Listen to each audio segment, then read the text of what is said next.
I like you, but I'm not in love with you. She said it with her eyes down, voice level. Practice. I nodded. Thanks for the clarification.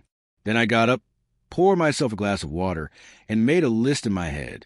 We met 3 years ago at a leadership workshop. She liked my quiet confidence. I liked her ambition. We built a life with routines that looked like intimacy. Morning coffees, split grocery lists, lazy Sunday books. It worked, or so I thought. She introduced me to her friends as her person. Let me pick the apartment. Let me plan the engagement trip. She never realized I had been designing. She never flinched when I said I loved her. Never said it back either. I noticed the way her phone never faced up anymore. The laughter she saved for late-night texts. The smile that didn't reach me anymore. I told myself it was stress, deadlines, hormones. All the usual excuses smart people feed themselves when they're being emotionally starved in plain sight. I asked her once, "Are you happy?" She hesitated just long enough. "Yeah, of course." That pause said everything. I filed it away. The betrayal wasn't loud. It was silent. The way paper cuts hurt more than broken bones. I came home early from work on a Wednesday. Her laptop was open, Zoom call still running. She didn't hear me. I don't want to break his heart, but he's comfortable, you know. I don't feel anything anymore, but he's useful. The guy on the screen leaned forward, then stopped using him. She just laughed. Useful. I stood in the hallway for another minute, memorized the scene, burned it into my mind. Then I walked into the bedroom like I hadn't heard a thing. I didn't scream. I didn't accuse. I analyzed. 2 weeks of quiet observation followed. Her patterns. Her finances, her passwords. The passwords came easy. She still used my birthday for most of them. Within days, I had everything. Her secret email account, the hotel receipts, the emotionally manipulative journal entries she never meant anyone to read, screenshots of messages with 3 different men, none of it illegal, all of it damning. I didn't want vengeance. I wanted clarity, control, closure without chaos.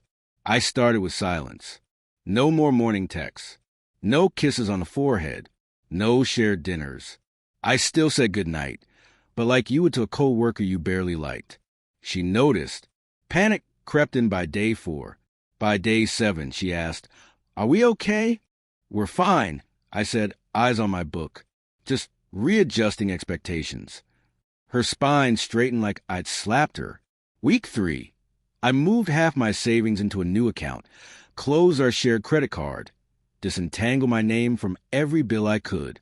I started sleeping in the guest room. You said you liked me, but you're not in love.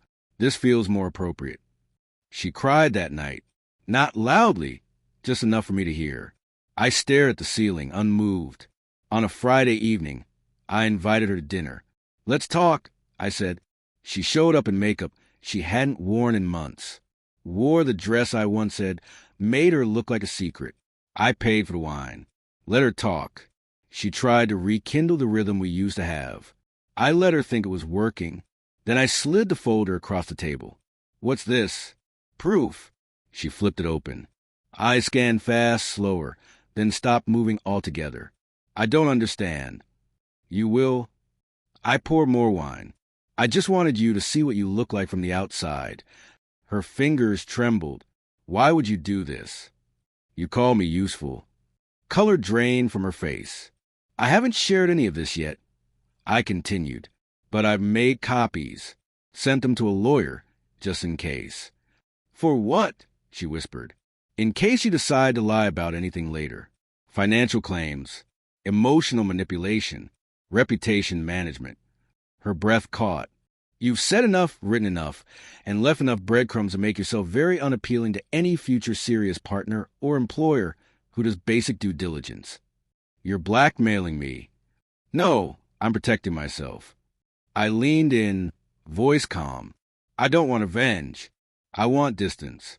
You'll leave the apartment by next week. Quietly. No drama. No legal nonsense. You'll walk away with your reputation intact, and I'll walk away with my self-respect."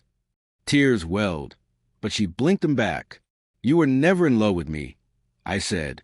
But you like what I gave you. The safety, the attention, the gifts, the morning validation texts.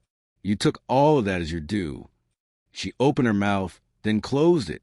You're not evil, just emotionally lazy, which is worse. She said nothing the rest of the night. She moved out 5 days later. Left a note.